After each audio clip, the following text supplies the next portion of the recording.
بسم اللہ الرحمن الرحیم۔ بسم اللہ الرحمن الرحیم۔ الحمدللہ رب العالمین والصلاة والسلام علی سید الانبیاء والمرسلین وعلی آلہ وصحبہ اجمعین۔ السلام علیکم ورحمۃ اللہ وبرکاتہ۔ عزیز طلبہ، آج ہم المرقات کا سبق نمبر 7 پڑھیں گے اور ہمارے آج کے سبق کا عنوان ہے علم منطق کی تعریف، موضوع اور غرض و غایت۔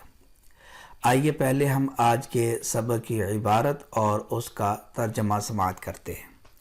فصل: وَلَعَلَّكَ عَلِمْتَ مِمَّا تَلَوْنَ عَلَيْكَ فِي بَيَانِ الْحَاجَةِ حَدَّ الْمَنْطِقِ وَتَعْرِيفَهُ مِنْ أَنَّهُ عِلْمٌ بِقَوَانِينَ تعصم مراعاتها الذہن عن الخطأ فی الفکر۔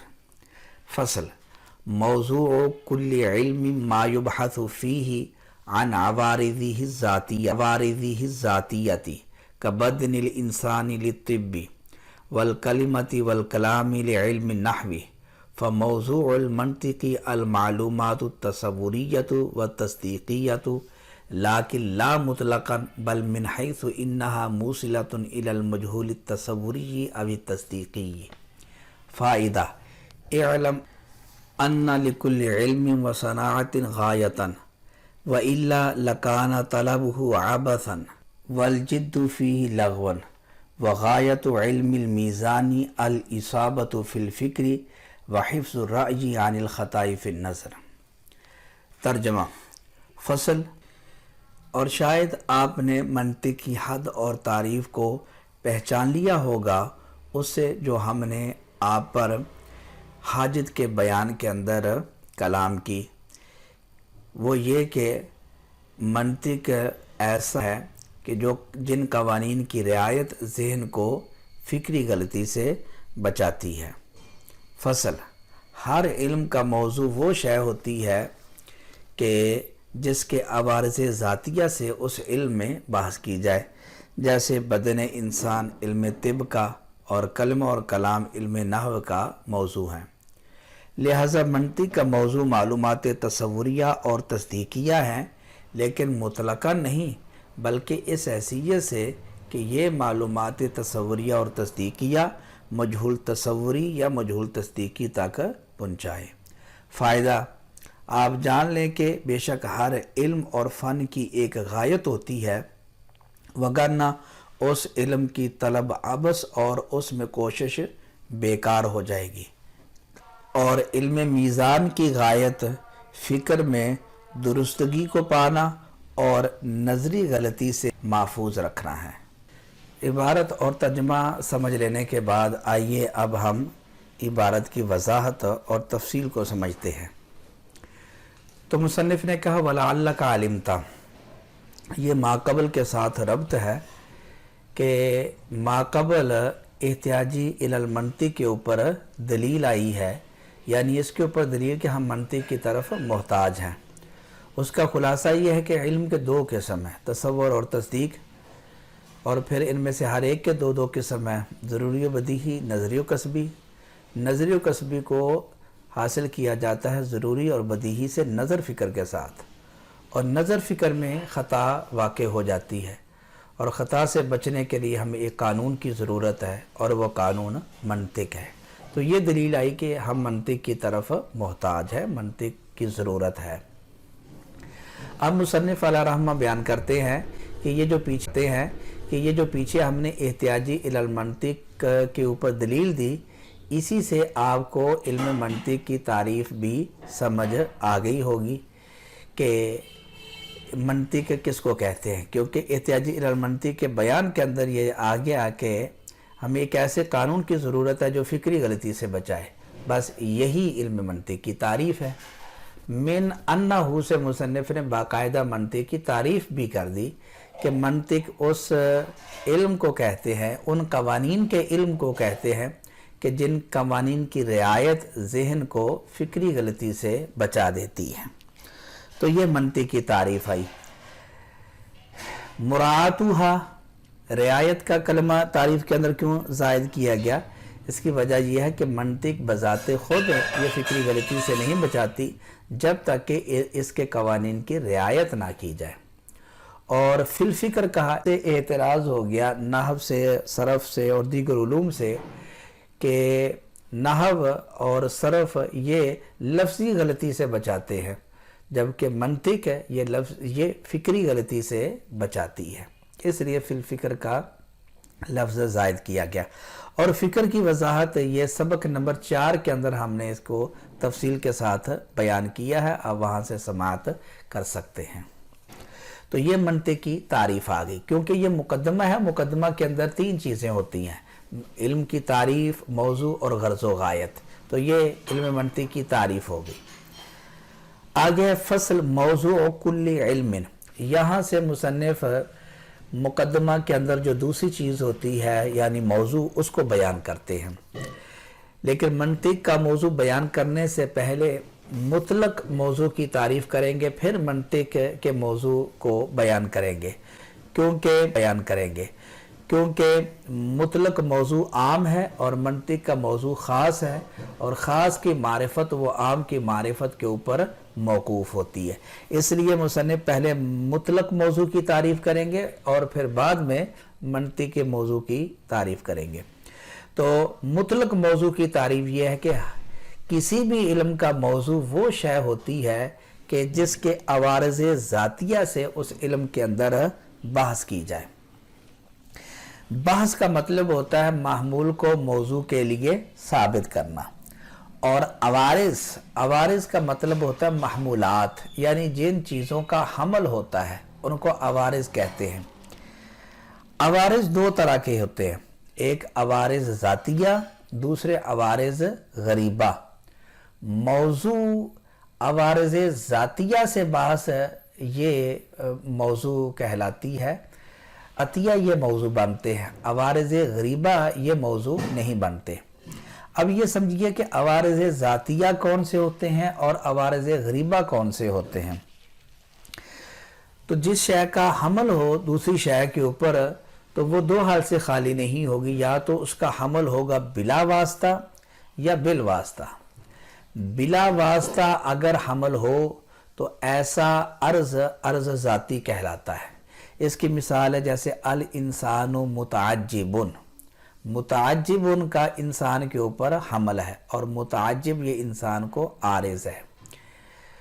تو یہ جو حمل ہے یہ بلا واسطہ ہے، کسی کے واسطے سے متعجب کا حمل نہیں ہے انسان کے اوپر، اس لیے ہم کہیں گے کہ متعجب یہ انسان کا عرض ذاتی ہے۔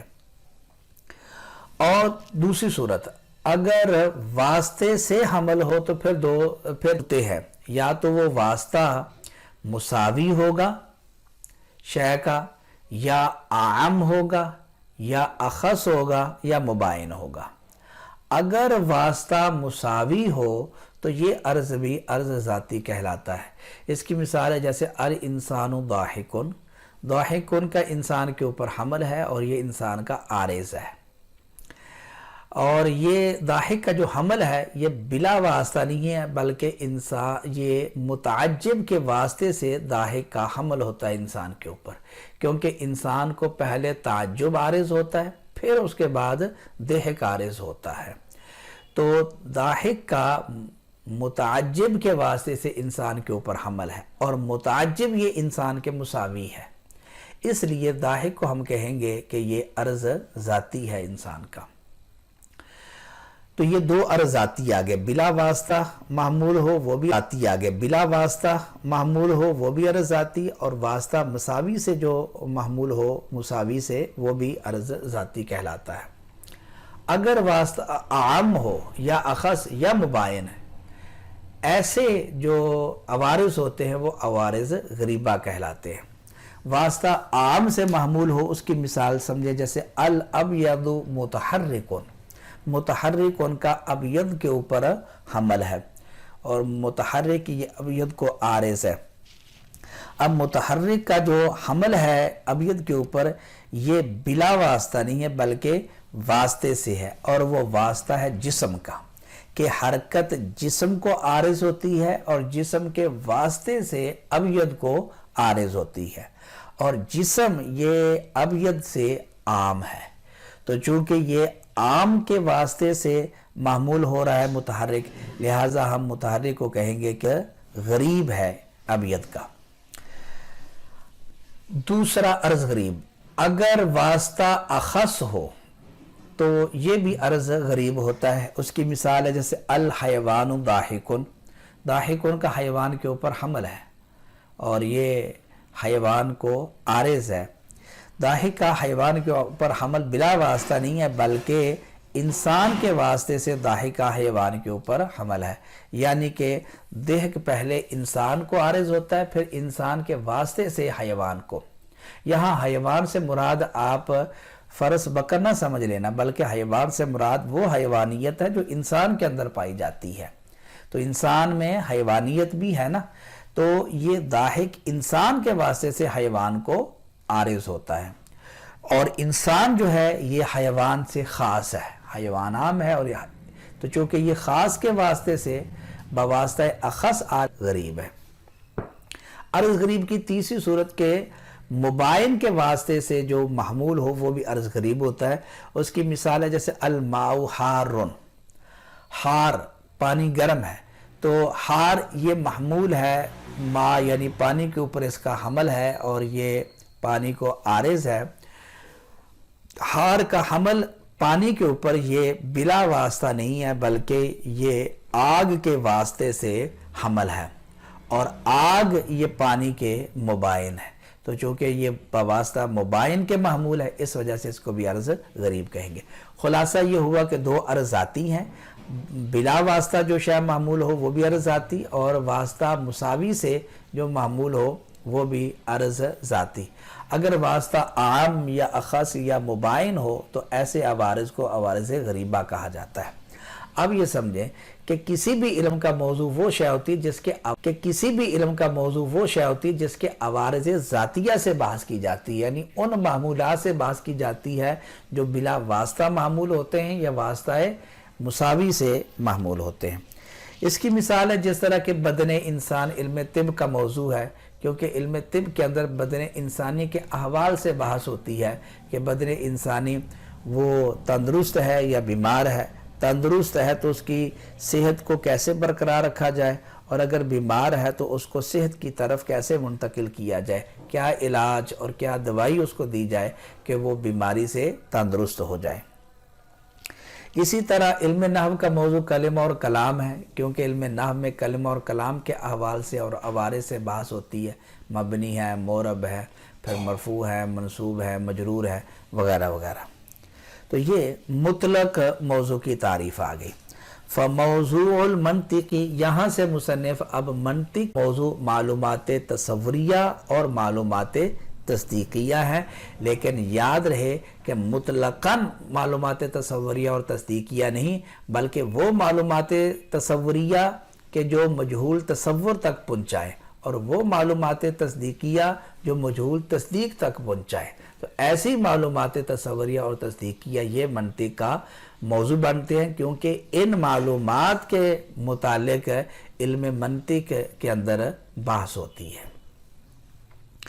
فائدہ، یہاں سے مصنف مقدمہ کے اندر جو تیسری چیز ہوتی ہے علم کی غرض و غائد، اس کو بیان کرتے ہیں۔ تو منطق کی غرض و غائد بیان کرنے سے پہلے یہ بیان کرتے ہیں کہ غرض و غائد کا جاننا کیوں ضروری ہوتا ہے۔ ہر علم کی کوئی نہ کوئی غرض اور غایت ہوتی ہے، اور اس کا جاننا اس لیے ضروری ہوتا ہے کہ تاکہ انسان کی کوشش بیکار نہ ہو، ضائع نہ ہو، رائگاں نہ ہو، اس لیے غرض اور غایت کو جاننا ضروری ہوتا ہے۔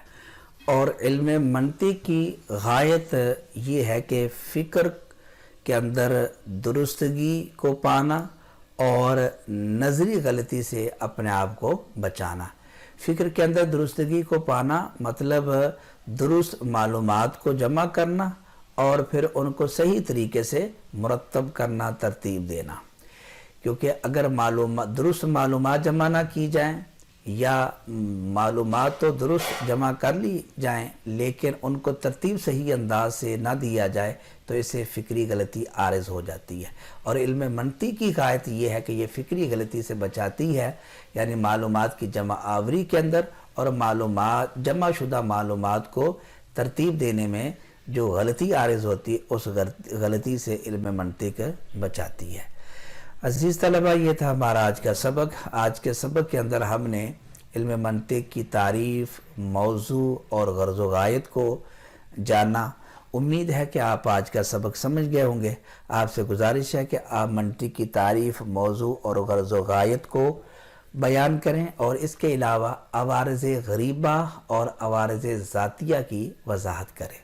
اللہ تعالیٰ سے دعا ہے کہ اللہ تعالیٰ ہمیں علم نافع، عمل صالح کے ساتھ اخلاص کی دولت بھی عطا فرمائے۔ آمین۔